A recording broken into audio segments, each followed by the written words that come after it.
భారత ఉపరాష్ట్రపతి జగదీప్ ధన్కర్ గారు రాజీనామా చేసిన విషయం తెలిసిందే. రాజీనామా చేయడానికి గల కారణాలు ఏంటి అనేది చూస్తున్నట్లయితే ఆయన ఇచ్చిన వివరణ ప్రకారము ఆరోగ్యం సహకరించడం లేదు కాబట్టి రాజీనామా చేస్తున్నాను అని చెప్పారు. కానీ వాస్తవంగా చూస్తే అది కనపడటం లేదు. మరి ఏమై ఉంటుంది కారణాలు, దేని గురించి అతన్ని రాజీనామా చేయాల్సి వచ్చింది అనేది చూస్తున్నట్లయితే దీనికి ముందు కొద్దిగా ఫ్లాష్ బ్యాక్ వెళ్ళినట్లయితే ఢిల్లీలో అగ్ని ప్రమాదానికి గురైన గవర్నమెంట్ క్వార్టర్స్లో ఉంటున్న ఢిల్లీ హైకోర్టు ప్రధాన న్యాయమూర్తి జస్టిస్ వర్మ గారి ఇంట్లో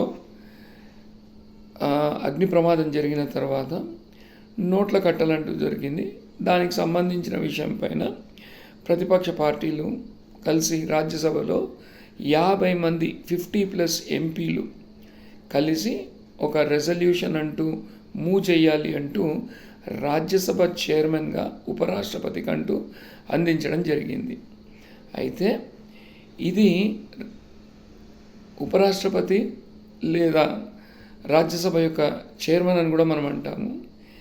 ఈయన leader of the house, Rajya Sabha leader of the హౌస్ని సంప్రదించలేదు. అట్లాగే పార్లమెంటరీ అఫేర్స్ మినిస్టర్ని కూడా సంప్రదించకుండా ఈ యొక్క రిజల్యూషన్ని స్వీకరించడం అనేది కొద్దిగా అంటే బాధ కలిగిందనేది పార్టీలో తెలుస్తుంది. ఎందుకంటే ఇప్పుడు ఒక జస్టిస్ని తీయాలి అంటే అది పాలకపక్షం యొక్క వైఫల్యంగానే మనకు కనబడుతుంది.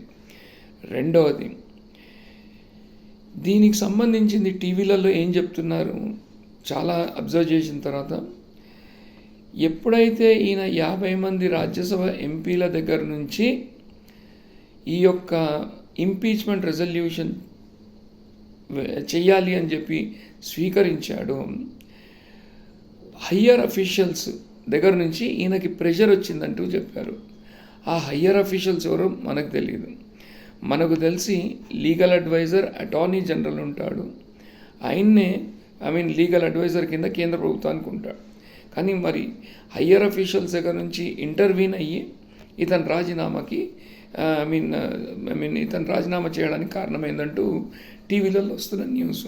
రెండవది, ఆల్రెడీ లోక్సభలో కూడా 100కు పైబడిన ఎంపీలు లేదా 152 ఎంపీలు కలిసి, ఈ 152 ఎంపీలో బీజేపీ పార్టీ వాళ్ళు ఉన్నారు, కాంగ్రెస్ పార్టీ వాళ్ళు ఉన్నారు, ఇతర ప్రాంతీయ పార్టీలు కూడా కలిసి లోక్సభలో కూడా తీర్మానం చేయాలి, ఈ హైకోర్టు యొక్క న్యాయమూర్తిని తొలగించాలి అని చెప్పి ఒక తీర్మానం పెట్టాలని చెప్పి లోక్సభ దగ్గర నుంచి కూడా ఈ యొక్క తీర్మానం యొక్క ప్రతిపాదన కూడా వచ్చిందనేది తెలిసింది.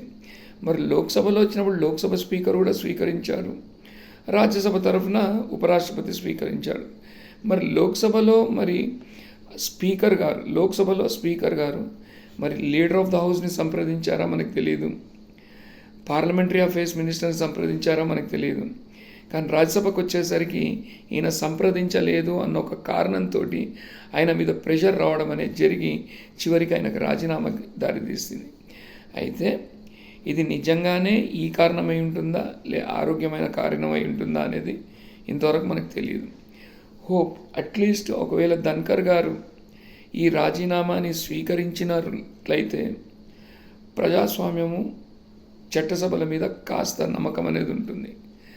లేదు, ఈయన తీసుకున్నప్పుడు ఈయన మీద ప్రెషర్ వచ్చి ఈయన రాజీనామా చేశారు అంటే ప్రజాస్వామ్యం మీద సందేహాలు కలుగుతుంది, చట్టసభల మీద కూడా సందేహాలు కలుగుతుంది.